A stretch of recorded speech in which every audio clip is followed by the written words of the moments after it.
Howdy everybody, and welcome back to the channel. Today we're going to be going over everything we know about Ski Ridge so far. There's lots of players out there who don't have access to the Call of the Wild Discord server or simply choose not to involve yourself, and that's totally fine, but I wanted to reiterate some of the conversations that have been had in the Discord server for those who may have missed it or for those who may not have been in the server at the time. But before we do, I want to take us back to the beginning. Now, sometime at the end of last year, roughly 6 months ago, the devs over at Expansive Worlds held a winter showcase kind of thing. It was like about an hour long on YouTube, and at the very end of it, they teased that there'd be a new map coming summer of 2025, and then right after that, they teased another map coming for winter of 2025. So technically, we are on map 1 of 2 this year to look forward to. Fast forward months later, and Call of the Wild devs start teasing a brand new map online, showing like this outpost against this really dark snowy background, and you can see the northern lights in the back, and it says, quote, "Are you bold enough to brave the snow?" And already players start speculating. Oh, well, it's in Norway. Oh, well, no, actually it's in Greenland. Well, to be fair, I thought it was going to be in Canada from the jump, but that's neither here nor there. A couple days after they posted that teaser, they posted a little snippet of just a little bit of snow falling on what seems like a bright day, somewhere snowy, kind of like a Medved-esque or Medved type of like scenery. And then all of a sudden you see a tree fall. You hear chewing, and then a tree falls, and that's a pretty big indicator that beavers were coming to the game. Not long after that, they teased with this photo. It's a tree that had been chewed on and felled somewhere in the middle of some snowy forest. Again, huge confirmation for beavers. A lot of hype around beavers. Not long after that was posted, a couple of devs over at Expansive Worlds hosted a Q&A in the Discord server, and a lot of different players got to ask a lot of different questions, and they got a lot of different answers. We got another inside look into the map, as well as, I guess you could call it kind of like a development plan, but also kind of not a development plan. I guess it'd be a list of expectations for players to have going forward, and we'll be getting into that soon. So before I go down this list, I have one thing to ask of you. I don't ask for much, but today I am. I ask that you exercise some patience and some compassion for the devs over at Expansive Worlds. I'm going into this telling you that it's really hard, if not near impossible, to fulfill every desire, every hope that every player for this game has for the new map, and that's normal, that's fine. It's also very normal and fine for you to be disappointed with some of this news that I'm about to share with you. However, it's very clear that they're trying very hard to be open and have like an open dialogue about the development of this map as it continues on. I think it's also pretty obvious that they're trying very hard to deliver us something new and exciting, something different, especially, again, I know I'm going to be talking about beavers a lot in this video, but especially with the inclusion of beavers in this map, it's clear that they're trying new things, different things that not a lot of other hunting games have tried in the past. They're trying very hard to give us something fresh and exciting, so just please be patient, please be a little understanding, and please be a little compassionate with these devs as we go through this list. Okay, here's the cool stuff. So, according to this dev, the new map will be full size and have multiple biomes, and we'll be getting more into the biomes later on in the video. The new map will also have a new Great One, which is super, super, super exciting. I wonder if we're finally getting mule deer Great Ones, or maybe with the inclusion of a new elk species, it may be a Great One elk in some form. I'm not sure. There's a lot of questions around this one, and honestly, they're all valid questions. Of course, with every new map, they're going to have new story missions. Every new map has new story missions, and on top of that, every map has a new map weapon. The map weapon has already been announced. We will also be getting into that later. Now, I really couldn't tell you if the map weapon will be offered to you outright in the store, or you have to complete the missions in order to have access to this weapon yet. We won't know until the map is released. Of course, every new map is going to have at least a couple new species, but I can tell you there are 19 total announced species for this map. I say announced because, well, they told us there'd be 19 species. The species list in full has not been released yet, but according to this dev, it will be before the release of the map itself. They also took the time to remodel some other animals. I know going forward we were gonna see a lot of different gray wolf fur type variants, and mule deer were getting their racks redone. We knew this. What I personally didn't have any idea that they were doing, I didn't know they were going in and remodeling pre-existing animals, like multiple, outside of gray wolves and mule deer. As you could probably tell from the teaser, they've redone, it looks like, bighorn sheep. They've redone mule deer entirely, down to like the way the animal moves in game on top of their antlers. On top of giving us new fur types for wolves, they've also just straight out remodeled the gray wolves, and let me tell you, huge night and day difference. They look incredible. I've been thinking about those wolves all week. Anyways, exciting stuff, right? But of course, there's going to be some disappointing news to hear, and like I said, it's okay to be disappointed. Just, again, have a little bit of patience here. So, the new map, according to this dev, will not feature polar bears, seals, or walruses. Polar bears, I know for sure, were a pretty big ask for a lot of players for a very long time, so, I mean, yeah, this kind of sucks a little bit.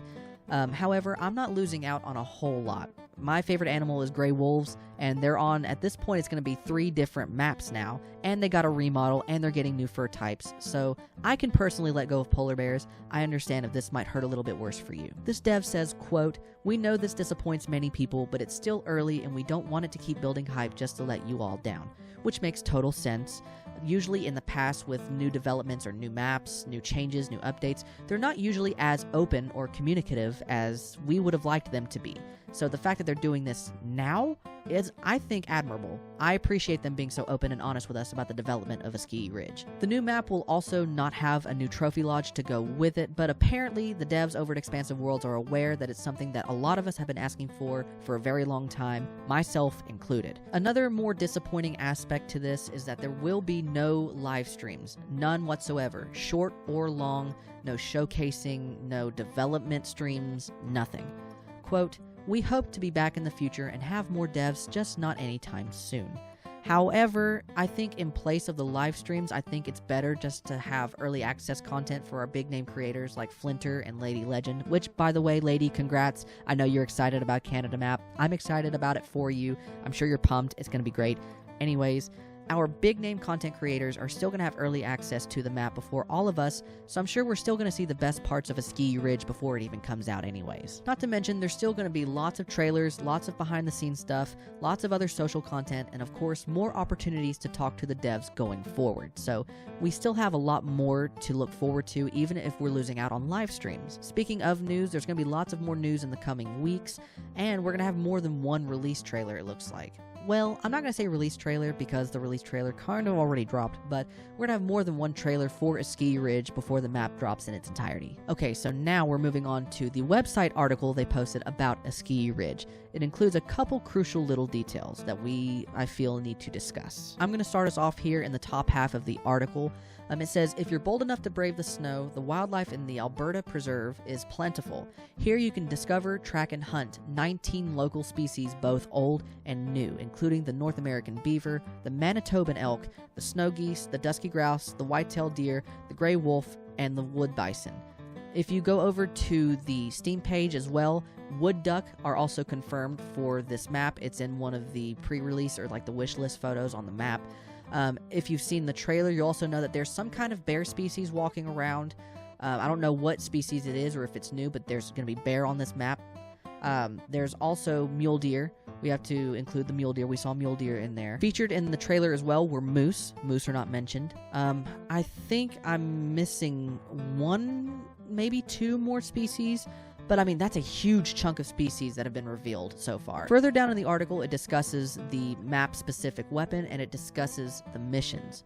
Quote, "On Askey Ridge, a new adventure awaits with 13 missions and the opportunity to explore all 4, count them 4, unique biomes, from the pine-covered peaks down to the frost-swept grasslands in search of the perfect hunting spot." So my assumption is that this map is going to be, I guess, developed in the same way or in similar ways that Thunder Patan was developed. You know how, like, from, like, the middle of the map and up, it's, like, real cold and snowy and mountainous, and, like, there's a completely different variation of animals, like, all through the mountains, and then you get into, like, the grasslands or the hills, the valleys below those mountains, and it's real, like, warm, and it's real sunny and open, and there's a completely different variation of animals that you can hunt for down on, like, the flat lands below the mountains. I think that's how they've oriented Askey Ridge as well, but again, that's not a confirmation, that's an assumption. As for the weapon announced for this map, I'm going to butcher this name. I'm going to ask that you be patient with me this time. I'm asking for a lot.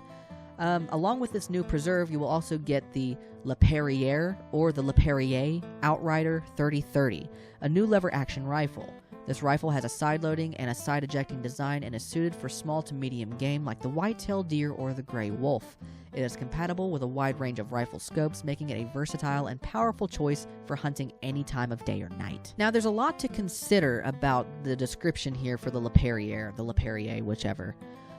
We already have a 30-30 in game, and I think we've got a couple of them, actually, if I'm not mistaken. So why announce another one? Well, I'm going to tell you why, and I'm going to hold your hand when I say this. It's beavers. That's why they announce a 30-30. It's beavers. I think it makes total sense that they'll be changing the class coverage for 30-30 caliber rifles, or at least 30-30 caliber ammunition. I think we could see a future where the 30-30 covers classes 2 to 6. Flinter touched on this a little bit in his video, and I resonated very well with it. I also liked his commentary on the way that they described the rifle being able to use different rifle scopes instead of being confined to just one, because I believe in the past, other lever action rifles were confined to only using one kind of scope. It's implied to me, at the very least, that we'll be able to use the other huge range of scopes to pick from now that we have them. And of course, just one more little note to end the video on, because I think it's very telling that they leave this in. But just be careful of falling trees, a sure sign of the preserve's most hardworking creatures. I think they're leaving the tree falling mechanic in the game. Again, not trying to make it about beavers, but this is something that I think most other hunting games have not explored or expanded on. I mean, we're getting dams and lodges as well. I'll throw up that confirmation on screen as well. It makes total and complete sense to keep in the falling tree mechanic, to point us in the right direction. It's to tell us, hey, you're looking for beavers? Here they are, come this way. And it's an awesome way to do it. Again, not previously explored by a lot of other hunting games. I think that's really cool. Am I missing anything? I don't think I am. But if I've missed anything in this video, be sure to follow me down on TikTok. I've talked about Askey Ridge at length on TikTok as the information has came out, so if I've missed anything in this video, I've surely talked about it on my TikTok. I highly recommend you also watch Flinter's coverage on this, as well as Lady Legend's coverage on this map. It's a lot more cohesive, a lot more concise, and I feel like their commentary adds a lot more to the conversation about Askey Ridge than I can offer at the present moment. And of course, as more information about Askey Ridge comes to light, I will do my best to keep you guys as informed as I possibly can. So check back here for more updates soon, or you can follow me again on TikTok to receive more updates about Askey Ridge as they come out. With that being said, that's going to do it for me today. If you like what you've seen today, leave a like, subscribe if you want, ring the dinner bell for notifications next time I go live or next time there's a new upload. Usually this would be where I plug my Instalodge and my TikTok, but I've plugged my TikTok a shit ton already, and I'm not playing Call of the Wild, so I'm not going to plug my Instalodge. However, both of those links are in the description should you choose to seek them out. I also stream on Twitch from time to time. I do stream Call of the Wild. We have a blast every time. I'd love to see you there. If you like watching my YouTube videos, then come catch me live. And with that, it's been real, it's been fun, it's been real fun, but I'll catch you guys down in Alberta. Askey Ridge is right around the corner, and I'm so excited. I'll see you guys there. Hey there, thanks again for watching my video. If you'd like, you can select the link to my right to subscribe today, or if you're looking for more Xander content, you can select the links to the left of me to watch even more of my videos. Or if you'd like to keep in touch, you can check out the links below and find me on all your other favorite social platforms. And with that, it was great to see you again. I hope you enjoy the rest of your day. We'll see you next time.